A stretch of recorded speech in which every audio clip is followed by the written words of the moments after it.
अगर boundary cushion पर जोर से बैट मारने से, इस तरह फ्रस्ट्रेशन शो करवाने से 2 पॉइंट मिलते ना, तो पूरी लाहौर कलंदर टीम को चाहिए ये सब काम करे आकर, सारे के सारे मिलकर अपने फैंस को भी, मुझ जैसे जो लाहौर कलंदर के फैन है, वो सारे के सारे ग्राउंड में आते हैं, एक एक कुशन को पकड़ते हैं और जोर जोर से कुशन को हम पीटते हैं, फिर शायद हमें 2 पॉइंट मिल जाए। शहंशाह अफरीदी, आपने अपने आप को प्रमोट किया, सिकंदर रजा से पहले आकर आपने बैटिंग करने का फैसला किया, लेकिन क्या किया, अंडा बना कर गए।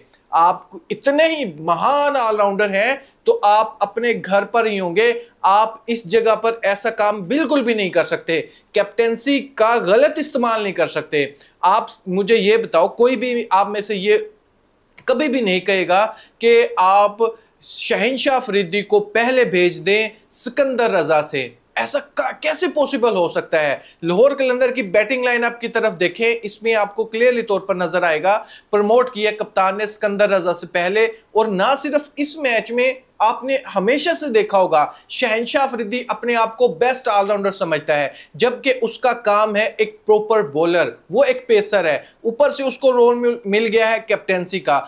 इस सब चीजों में जो खामियां हैं उसको दूर करने की बजाय वो अपनी बैटिंग पर तवज्जो दे रहे हैं। सुम्मा अल्हम्दुलिल्लाह, देखें यहाँ पर कैप्टेंसी का आलम, वो अपनी बैटिंग को इंप्रूवमेंट लेकर आना चाहते हैं, यानी ये कहलवाना चाहते हैं कि मैं प्रॉपर बेस्ट ऑलराउंडर है इस प्लेनेट का।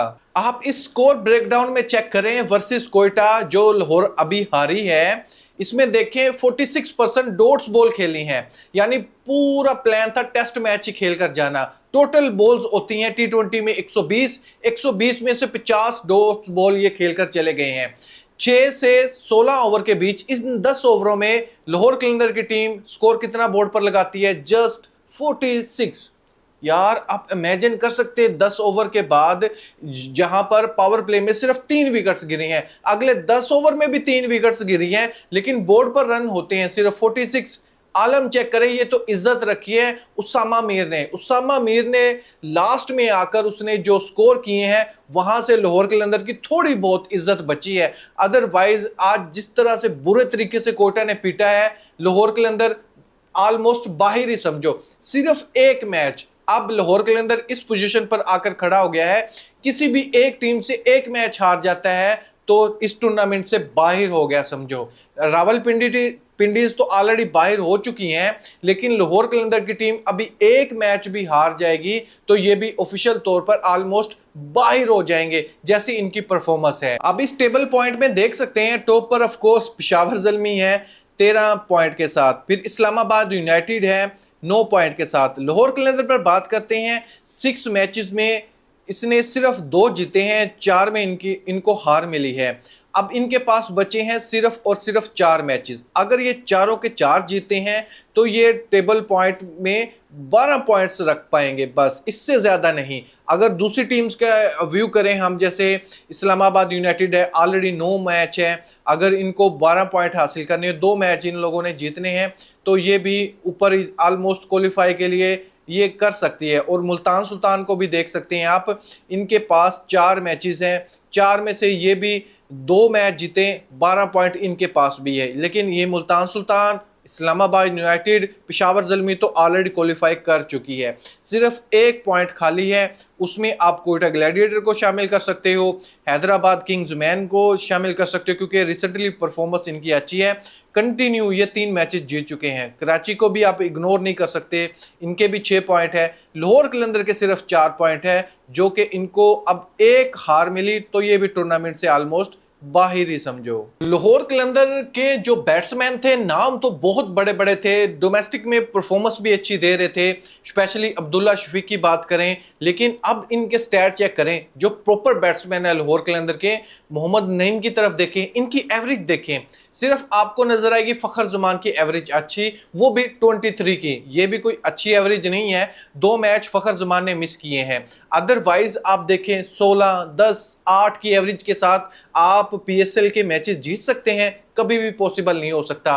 स्पेशली सिकंदर रजा बैटिंग से परफॉर्मेंस ही नहीं दे पा रहे, एक अच्छा ऑलराउंडर है, उसको उतने ओवर भी नहीं मिल पा रहे। सिकंदर रजा पर ट्रस्ट शो करना पड़ेगा, इसको प्रमोट करना पड़ेगा, नंबर 4 पर, तभी जाकर आप थोड़ा बहुत ये जो आपके पास एक आधा चांस है उसको बरकरार रख पाएंगे। सिकंदर रजा को ये भेजते इतना लेट है, आप इमेजिन करें सिकंदर जैसा बेस्ट ऑलराउंडर जो कप्तान है ऑलरेडी, वो खेलता ही 4 नंबर पर आकर बैटिंग करना चाहता है, वो कंफर्टेबल है 4 नंबर पर, वो टाइम लेकर भी खेल सकता है और जहां पर स्ट्राइक रेट ज्यादा चाहिए वो पावर हिटिंग भी कर सकता है।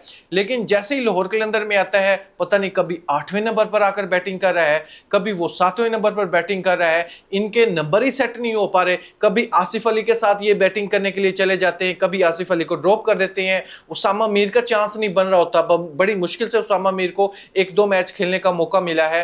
प्लानिंग पता नहीं कहां पर हो रही है, ये प्लान कौन बना रहा है, लाहौर कलंदर टीम का कप्तान बना रहे हैं, मैनेजमेंट, कोचेस, क्या इनका डिसीजन है, कुछ नजर नहीं आ रहा। यानी आज कुछ और टीम है, अगले मैच में इतना बड़ा गैप डल जाता है, 3-3 4-4 चेंजिंग हो रही होती है। ये तो इनको जो 4 पॉइंट मिले हुए हैं, इनको शुक्र अदा करना चाहिए, इनको शुक्र अदा करना चाहिए कि इनके पास जैसे मुस्तफिजुर रहमान बॉलिंग अच्छी करवाने आते थे, उबैद शाह अच्छी बॉलिंग करवाते हैं, लेकिन आज भी कोयटा के अगेंस्ट इन लोगों ने हारिस रऊफ को चांस दिया, जबकि डिजर्व करता था उबैद शाह।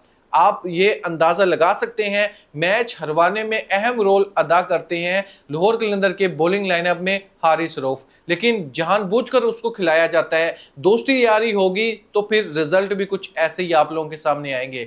लाहौर कलंदर के पास बिल्कुल भी चांस नहीं है, एक मैच हारने से ऑलमोस्ट टूर्नामेंट से ये बाहर हो जाएंगे। ऑफिशियल नहीं, लेकिन ऐसा फील होगा, दूसरी टीम पर ये डिपेंड करना शुरू कर देंगे। लेकिन अभी चांस है कि ये अपने आने वाले 4 के 4 मैचेस जीतें, जबकि टीम्स आप लोगों के सामने हैं। रावलपिंडी टीम है, कराची के साथ इन लोगों ने खेलना है, कोयटा के साथ खेलना है, और सबसे बड़ी बात है पेशावर ज़ल्मी टीम के साथ खेलना है, जो अभी तक अनबीटन टीम रही है। इस टूर्नामेंट में बाबर आजम किसी से भी एक मैच भी नहीं आ रहा है और क्वालिफाई ऑफिशियल तौर पर कर चुका है बाबर आजम।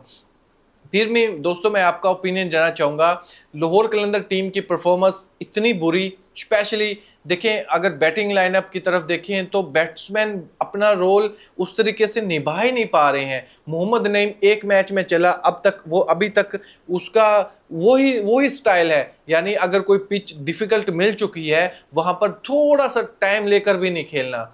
ऐसे फखर जमान को देखो, वो तो 2 मैच में बाहर हो गया, 4 मैच में भी कुछ खास परफॉर्मेंस नहीं दिखाई फखर जमान ने भी, और अब्दुल्ला शफीक तो वैसे ही आउट ऑफ फॉर्म लग रहे हैं। सिकंदर रजा की तरफ आप देख सकते हैं, और जो भी आसिफ अली ने भी कोई खास परफॉर्मेंस नहीं दी।